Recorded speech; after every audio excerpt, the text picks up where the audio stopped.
Padre, del Hijo, del Espíritu Santo. Amén. Ven, Espíritu Santo, y llena los corazones de tus fieles, y enciende en ellos el fuego de tu amor. Envía tu Espíritu Creador, y se renovará la faz de la tierra. Estamos estudiando el Catecismo de la Iglesia Católica en su primera parte, la profesión de la fe. Su primera sesión, creo, creemos, segundo capítulo, Dios al encuentro del hombre. En el artículo tercero, dedica el Catecismo a la Sagrada Escritura. Vamos a dedicar 33 números a desarrollar el tema de la Sagrada Escritura.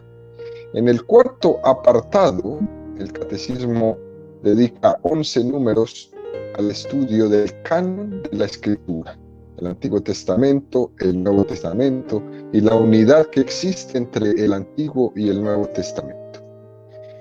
Número 124 del Catecismo dice: la palabra de Dios, que es fuerza de Dios para la salvación del que cree, se encuentra y despliega su fuerza de modo privilegiado en el Nuevo Testamento.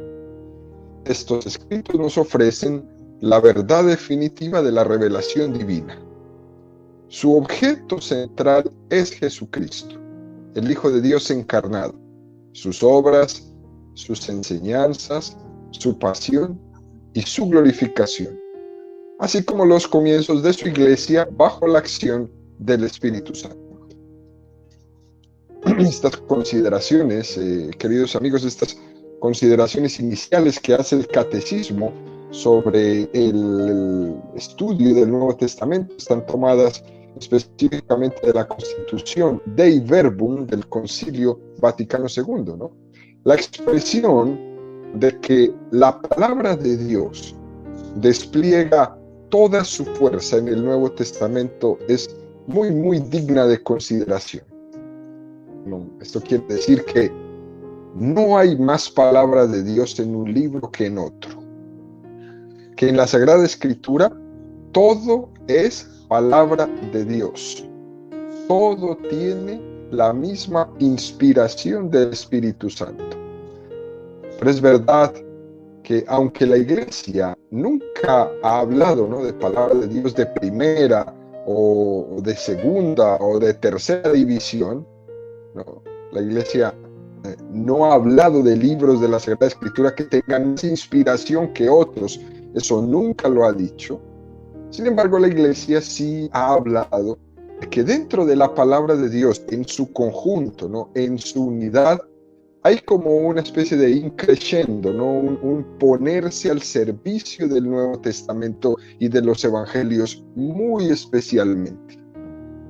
Toda la fuerza de la palabra de Dios se despliega y se visibiliza toda su fuerza en esta puesta al servicio de la proclamación del mensaje del Evangelio, de un modo privilegiado en el Nuevo Testamento. En él despliega toda su fuerza que está pues más oculta en otros libros del Antiguo Testamento. Hay una palabra aquí, queridos amigos, que es clave y es la siguiente, ¿no?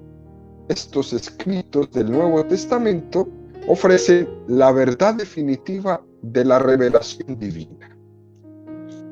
Una cosa muy interesante, ¿no? La verdad definitiva de la revelación divina. Y uno se pregunta, ¿no?, ¿de qué trata el Nuevo Testamento? La pregunta es muy interesante y la respuesta es sencilla. El Nuevo Testamento trata de la persona de Jesucristo. Lo central del Nuevo Testamento no es tanto contarnos cosas, sino poner a la persona de Jesucristo en el centro del universo. Claro que poner a una persona en el centro de todo, pues para poder hacer eso hay que hablar de ella, hay que hablar de sus cosas, hay que hablar de su mensaje, hay que hablar de sus hechos. Pero lo central del Evangelio, lo central del Nuevo Testamento, es la persona de Jesucristo. Está claro que los Evangelios no están hechos, no están escritos con la intención de una narración fría solamente de acontecimientos, sino que está claro que quieren poner a su persona en el centro. Una persona que tiene, pues, o que se quiere que sea amada, que sea reconocida con los ojos de la fe, que sea descubierta como la revelación de Dios Padre. Lo central del Evangelio es, pues, la persona de Jesucristo, para ser amado, para ser reconocido y para ser descubierto. Entonces, podríamos decir que en el Nuevo Testamento hay como dos formas de confesarlo. La primera es ese anuncio querigmático que de él recibimos. Por anuncio querigmático se refiere a proclamar que la persona de Jesucristo es la revelación de Dios Padre que viene a nosotros, que se comunica con nosotros entregándonos a su Hijo. El anuncio querigmático que hace el Nuevo Testamento es la proclamación de que Dios ha entregado su vida por nuestra salvación. Que Jesucristo es la expresión del amor de Dios Padre a nosotros, que ha enviado a su propio Hijo, al Hijo eterno. A Él lo ha enviado para nuestra salvación. Y que además esa obra de salvación no ha concluido cuando Jesús ascendió a los cielos, sino que se ha prolongado y se está prolongando y se prolongará hasta el fin de los tiempos en la obra de la Iglesia, en la cual el Espíritu Santo actúa y lleva a su término la obra de salvación que Jesús realizó entre nosotros. Esto es, pues, queridos amigos, el anuncio querigmático del Nuevo Testamento. Pero también hay una expresión mucho más hermosa cuando dice: se nos ofrece la verdad definitiva de la revelación divina. Es decir, además de acoger ese anuncio querigmático, también hay que hacer una segunda cosa que hoy en día resulta un poco más en contra de la cultura, ¿no? Que es esta cultura que hemos hablado en muchos programas, esta cultura del relativismo, donde hemos hecho un Dios a nuestra medida, ¿no? Esto se hace, este reconocimiento de que Jesucristo y su Evangelio nos ofrecen, pues, la verdad definitiva. Descubrir que en el Nuevo Testamento hay una afirmación concreta, no solo de una oferta positiva del don de la salvación hacia nosotros, sino que es verdaderamente, esta es la oferta. No es una opción, no es una más, sino que Jesucristo es la oferta. Dentro de este mundo relativista nos encontramos, pues, muchas personas que dicen que el Evangelio dice cosas hermosas, que la Biblia tiene cosas bonitas, incluso usan la Biblia para sacar estas frases bonitas que van y vienen en los medios de comunicación, ¿no? En los medios sociales, frases y frases y frases.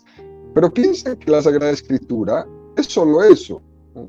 Un lugar donde usted abre y puede encontrar frases bonitas, como si Jesús hubiera sido un escritor de frases bonitas, o los evangelistas hubieran sido unos recolectores de frases bonitas. No es así. El Evangelio no es solamente una oferta hermosa. El Evangelio es la oferta de Dios Padre. Y decir esto, ¿no?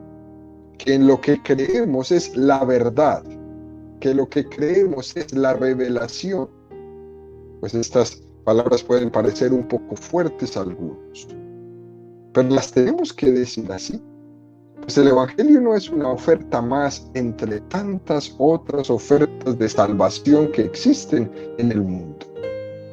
Por lo tanto, tenemos, queridos amigos, que tener claro que además de escuchar esa proclamación del querigma, que Cristo nuestro Salvador entrega su vida por nosotros, también que tenemos que darnos cuenta que ese Cristo que entrega su vida por nosotros tiene consecuencias importantes para nuestra vida. En primer lugar, en el primer nivel, es creer en la verdad. En segundo lugar, es confesar la verdad delante de los demás. Y en tercer lugar, es rebatir los errores que son contrarios a esa verdad. Creer, confesar y rebatir lo contrario. Porque lo que no puede ser, queridos amigos, hoy día, ¿no? Siglo XXI, lo que no puede ser es que Cristo sea la salvación de todos los hombres, mientras que al mismo tiempo la salvación de todos los hombres también pueda ser Mahoma o también pueda ser Buda. Eso no es posible. Eso es una interpretación relativista. Jesús no es como Buda. Jesús tampoco es como Mahoma, ni como Lao Tse, ni como ninguno de estos fundadores. Esto es muy importante. Jesucristo es Dios, es tu Salvador. Estos otros eran buenos hombres posiblemente, no dudo de ello, pero no eran Dios. Por lo tanto, muchas veces el diálogo entre las religiones sí, siempre, ¿no? Pero relativismo y subjetivismo no. No, ¿por qué? Porque Cristo no está para ser puesto en comparación con otros. Como si Cristo fuera como para ponerlo al nivel de Mahoma o al nivel de Buda o al nivel de Lao Tse o cualquiera de estos.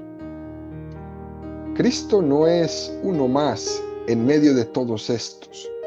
Cristo es la revelación del Padre. Por lo tanto, nosotros católicos, ¿no? Creemos que Dios se ha revelado.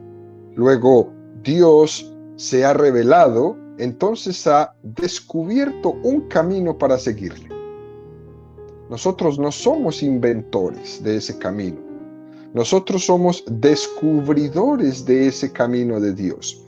Y lo hemos descubierto en Jesucristo, en quien los evangelios nos anuncian. Descubrimos el camino que el Padre ha trazado para llegar a Él. No somos inventores de ese camino. Yo no me lo invento. Esa es la diferencia entre creer y no creer en la revelación. Esa es la diferencia entre creer en una religión revelada que Dios me ha ofrecido o ser yo el que pretenda abrir un camino para llegar a Dios e inventarme una religión para ofrecer ese camino. Pero, pobre de mí, ¿a dónde hubiera ido yo si Dios no hubiera abierto ese camino?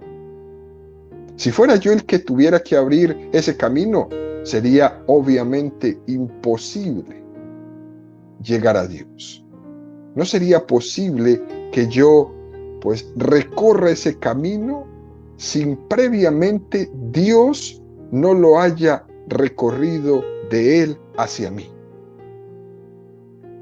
Por lo tanto, queridos amigos, ¿no? La clave de la concepción de los evangelios y del Nuevo Testamento como la plenitud de la revelación es que Dios se revela, Dios se descubre, Dios desnuda su corazón. Dios no tiene secretos ante nosotros en Jesucristo.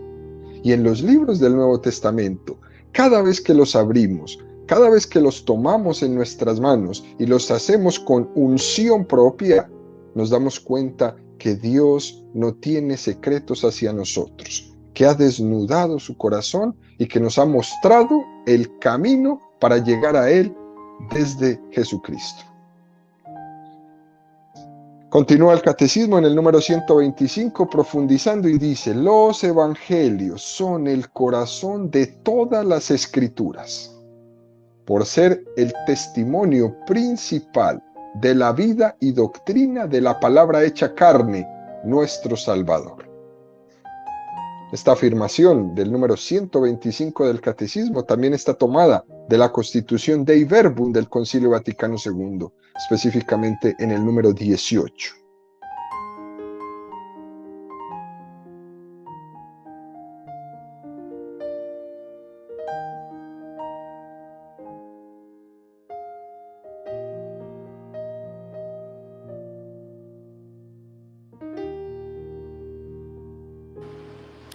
Bueno, mis hermanos, continuamos con Vamos al Catecismo. En este momento tenemos un pequeño problemita de conexión con nuestro hermano Leonardo Jaramillo y El vamos a esperar corazón. a que esa conexión se resuelva. Mi hermano, ya estamos de nuevo al aire. Qué bueno que continuamos. Vamos a continuar con la enseñanza del día de hoy. Hay algunos santos padres que también se han animado a decir, ¿no? Los evangelios son el corazón de las escrituras. Y el evangelio de San Juan es el corazón del corazón. Por aquello que el evangelio de San Juan es un evangelio más teólogo, es un evangelio más contemplativo del corazón de Cristo. Pero es muy interesante tener esto claro, queridos amigos, ¿no? Las sagradas escrituras tienen un corazón, y ese corazón son los 4 evangelios. Y el corazón de ese corazón es el evangelio de San Juan, ¿no? Por lo tanto, los evangelios son el corazón de la Sagrada Escritura. Y uno se pregunta, bueno, ¿de dónde viene esta palabra evangelio? La palabra evangelio, queridos amigos, tiene un origen griego, ¿no? Tuvo en el ambiente profano un sentido muy distinto al que luego el cristianismo le ha asignado y al asumirlo lo ha hecho nuestro. Fíjense cómo en su origen la palabra evangelio significó la recompensa. Evangelio significó recompensa. Esta recompensa se solía dar a los mensajeros que eran portadores de una buena noticia. Por ejemplo, ¿no? En las películas podemos ver esto muy interesante. Un mensajero de la antigüedad llevaba al rey la noticia de que había habido victoria, pues, en una batalla.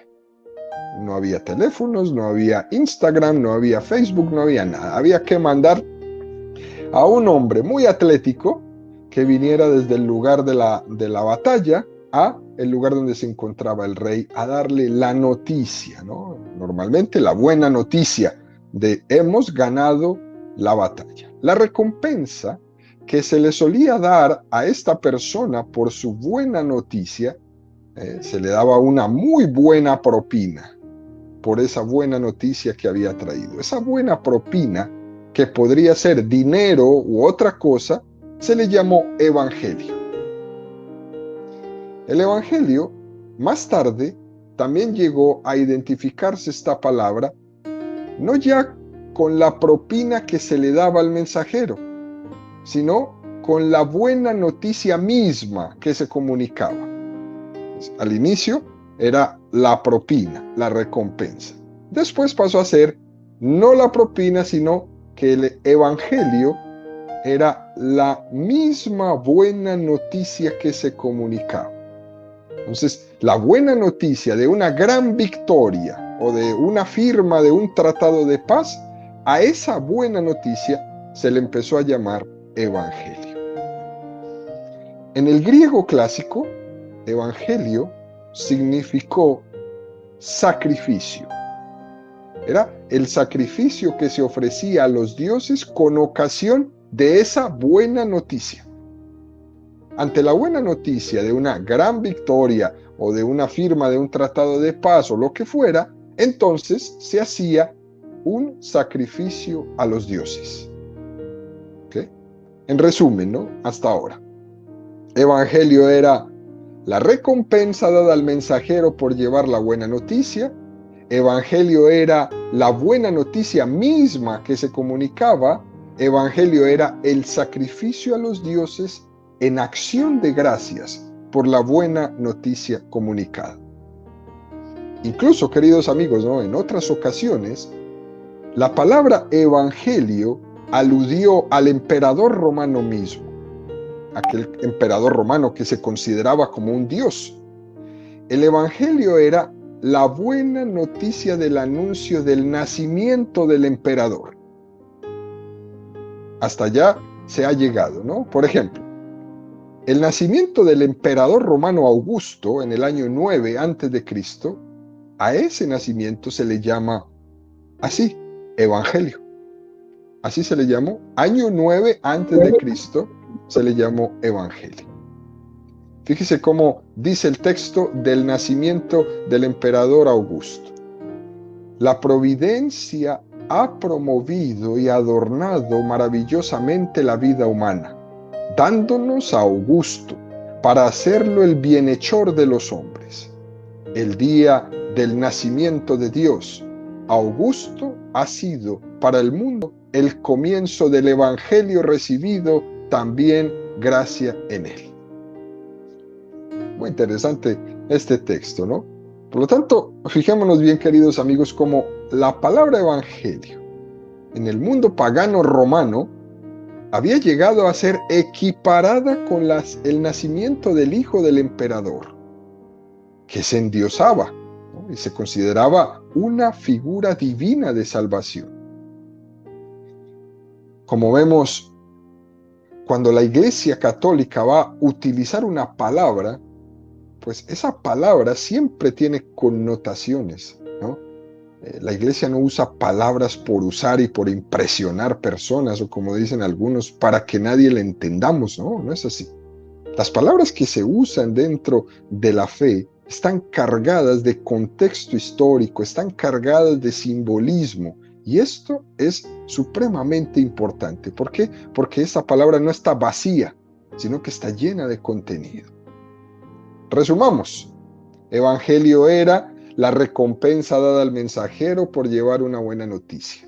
Evangelio era la buena noticia misma que se comunicaba. Evangelio era el sacrificio a los dioses en acción de gracias por la buena noticia comunicada. Evangelio era el nacimiento del hijo del emperador, que era como el dios Sol.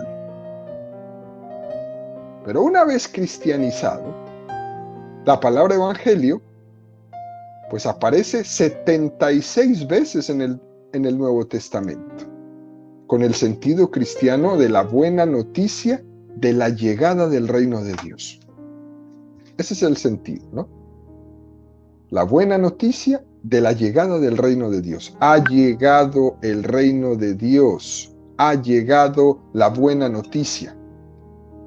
En unas ocasiones designa la buena noticia de la llegada del reino. En otras ocasiones, la noticia de Jesús, anunciada por sus discípulos, o la buena noticia enviada por Dios a los hombres.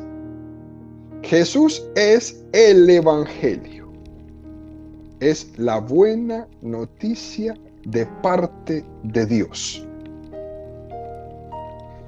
En el siglo II, después de Cristo, la palabra evangelio tiene una nueva connotación, ¿no? Al darse este nombre a los escritos de los 4 evangelistas, que hasta entonces se les había llamado con el nombre de Memoria de los Apóstoles. Si es que el evangelio no se llamó desde el primer día evangelio, se llamaba Memoria de los Apóstoles. Es en el siglo II cuando se le llama evangelio a estos escritos. En el siglo I, Memoria de los Apóstoles. A partir del siglo II, Evangelios. Primero se le llamó Evangelio al contenido, a la buena nueva. Y hay una pequeña diferencia aquí, queridos amigos, que me gustaría que explicarles, ¿no? Es muy pequeña, pero es muy importante. Hay una diferencia entre evangelio y evangelios. Evangelio en singular es el mensaje o la doctrina en la que Jesús anuncia el reino de Dios. Evangelio es el mensaje. Evangelios, o sea, en plural, son los libros que se recogen, en donde se recogen el mensaje de Jesucristo. Evangelio es el mensaje, evangelios, los libros donde ese mensaje se ha recogido por escrito. Digamos que son 2 niveles, ¿no? O nos referimos a la palabra evangelio como buena noticia, única e irrepetible de Cristo, palabra encarnada para la redención del hombre. O nos referimos a los 4 conductos concretos que recogen y transmiten ese evangelio de Jesucristo. La distinción tiene su importancia, ¿no? Porque para el creyente, para nosotros, no puede haber más que un evangelio. Es un solo evangelio. Dios ha pronunciado de una vez por todas su definitiva palabra de salvación. Y no podemos estar hablando nunca entre oposiciones de Marcos, Lucas, Mateo y Juan. En ellos no existe ninguna oposición. El evangelio es uno, ¿no? Los evangelios son 4: Marcos, Lucas, Mateo y Juan, pero el evangelio es uno. Dios ha pronunciado su palabra una vez por todas. La auténtica palabra encarnada es Jesús de Nazaret. Él es el evangelio. Y en la sinagoga de Nazaret, Jesús pues confirma esto cuando entra y lee el texto de Isaías donde dice: el Espíritu del Señor está sobre mí, porque Él me ha ungido para evangelizar a los pobres, para predicar a los cautivos la liberación. Hoy se ha cumplido esta escritura ante vuestros oídos. Todos los hechos que conocemos, su predicación, sus actitudes, sus discursos, todos ellos son evangelio. El anuncio insistente del reino de Dios que está cerca, el perdón de los pecados, la llamada a los extraviados, todo es evangelio. Su vida en obediencia, su muerte y resurrección, todo es evangelio. Entonces, queridos amigos, con propiedad los católicos solemos decir: evangelio según San Mateo, evangelio según San Marcos, evangelio según San Lucas, evangelio según San Juan. Y esto se convierte en una manera de hablar muy propia. No es que estemos diciendo que es incorrecto hablar de evangelios en plural, no. Pero lo más correcto es hablar de evangelio en singular, porque en cada uno de estos 4 evangelios encontramos el único evangelio de Jesús, según la particular visión y comprensión de uno de los 4 evangelistas. También decimos que existen los evangelios apócrifos, que no aprobados por la Iglesia, los cuales nos pueden dar algún tipo de información acerca de Jesús, pero que no son ya el fruto de la realidad total, ¿no? Sino que es fruto de la emoción, ¿no? De la exaltación de algunos cristianos ya en un periodo después de los apóstoles, ¿no? Fruto también un poco de la imaginación popular, fruto del deseo de curiosidad. A veces también estos evangelios apócrifos son fruto de ciertas desviaciones heréticas que van formulando otros escritos a los que no se les considera ni evangelios ni evangelio. A los apócrifos ni les considera evangelios, solo se considera evangelios a Marcos, Mateo, Lucas y Juan, ni tampoco se les considera evangelio, en el sentido de que no se identifica en ellos, aunque tengan algunas cosas bonitas y hermosas sobre la vida y acontecimientos de Jesús, no se les identifica como la revelación definitiva del Padre en Jesucristo. Continúa el catecismo en el número 126 y dice: en la formación de los evangelios se pueden distinguir 3 etapas. Primera etapa: la vida y la enseñanza de Jesús. La Iglesia mantiene firmemente que los 4 evangelios, cuya historicidad afirma sin vacilar, comunican fielmente lo que Jesús, Hijo de Dios, viviendo entre los hombres, hizo y enseñó realmente para la salvación de ellos hasta el día en que fue levantado al cielo. Es decir, ¿no? que nosotros los católicos creemos firmemente en que estos evangelios son históricos, que estos evangelios son reales, que forman parte de la vida y la enseñanza de Jesús, que no son inventos de los evangelistas. Creemos firmemente en que son reales. Segunda etapa, ¿no? La tradición oral. Los apóstoles, ciertamente, después de la ascensión del Señor, predicaron a sus oyentes lo que Él había dicho y obrado, con aquella crecida inteligencia que ellos gozaban, instruidos y guiados por los acontecimientos gloriosos de Cristo y por la luz del Espíritu de verdad. Es decir, que después de que Jesús asciende a los cielos, comienza la etapa de la predicación oral. Nosotros quizás en nuestro tiempo, si hubiéramos estado ahí en el momento de la ascensión, nosotros lo que hubiéramos hecho es inmediatamente escribir un texto. O otro un poco más astuto hubiera grabado. Pero esto no es el caso de los apóstoles. Ellos, después de la marcha de Jesús, pero que permanece también en nosotros por el don del Espíritu Santo, comienzan la etapa de la predicación oral, pero asistidos por la fuerza del Espíritu Santo, quien es el que los envía, les impulsa a predicar. Esto es muy, pero muy importante, queridos amigos, para una respuesta al mundo protestante sobre el tema de la tradición. La tradición es la predicación oral, es decir, el evangelio hablado se llama tradición. El evangelio escrito, Biblia, pero empieza aquí, en esta etapa. Tercera etapa, los evangelios escritos.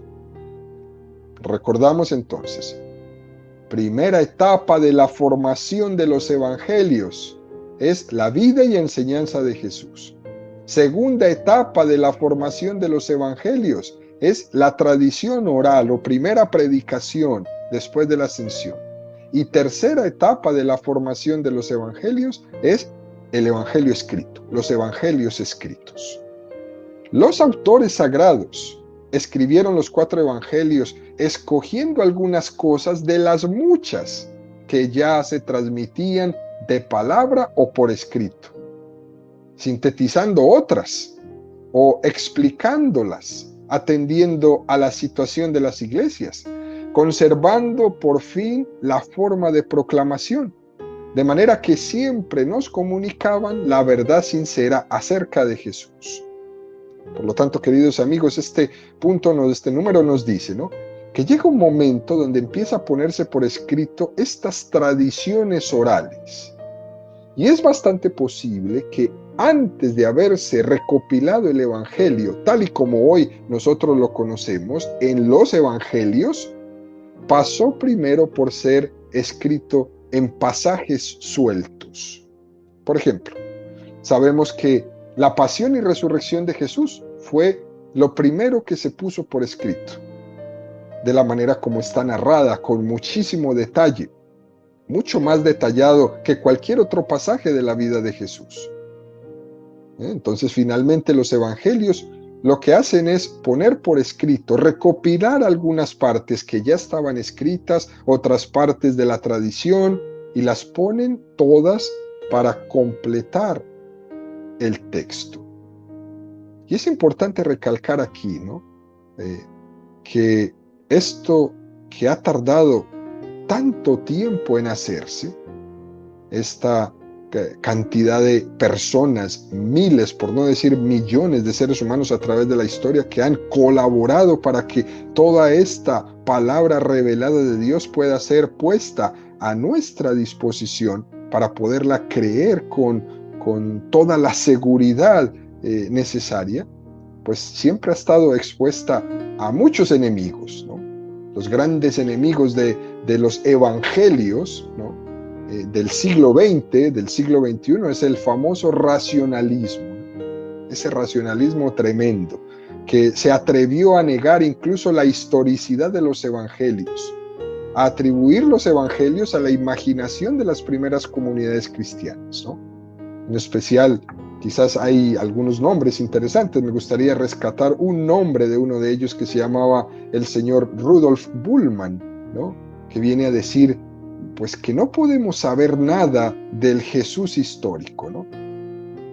Porque esos escritos del Nuevo Testamento están escritos desde la fe, ¿no? Desde la proyección de la fe de los discípulos, ¿no? Y esa proyección desde la fe personal ya deformaba lo que históricamente pudo ocurrir. La Iglesia ha respondido siempre, ¿no? De una manera brillante, delicada, pero contundente, no solo desde la fe, sino también desde la ciencia, pues a estos ataques de estas escuelas racionalistas del siglo XX, del siglo XXI, ¿no? Respuestas que poco a poco en las siguientes clases, en las siguientes ponencias y explicaciones del catecismo, pues iremos explicando para que vayamos profundizando un poco más. ¿Cuáles fueron estos criterios que la Iglesia ha utilizado para defender la veracidad y la historicidad de los evangelios, ¿no?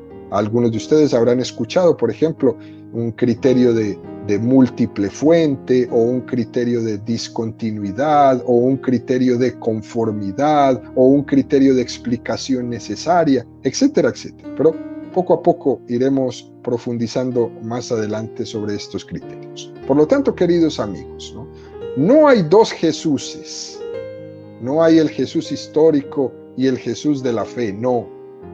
Son el mismo Jesús. Por si a alguna persona le gustaría profundizar mucho más en este tema, le recomiendo conseguir y empezar a leer poco a poco los 3 libros del Papa Benedicto XVI, titulados Jesús de Nazaret. Ahí el Papa hace una exégesis preciosa sobre este tema de los evangelios y de la historicidad de Jesús y la historicidad de los evangelios, etcétera, etcétera.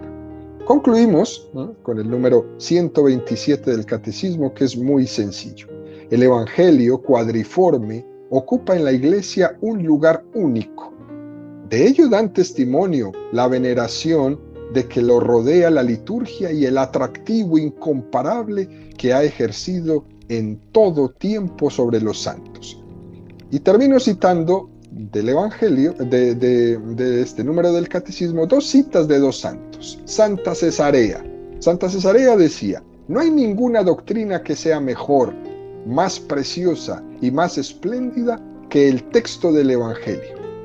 Ved y retened lo que nuestro Señor y Maestro Cristo ha enseñado mediante sus palabras y realizado mediante sus obras. Y un texto precioso de Santa Teresa del Niño Jesús, que decía: es sobre todo el Evangelio lo que me ocupa durante mis oraciones. En él encuentro todo lo que es necesario a mi pobre alma. En él descubro siempre nuevas luces, sentidos escondidos y misteriosos.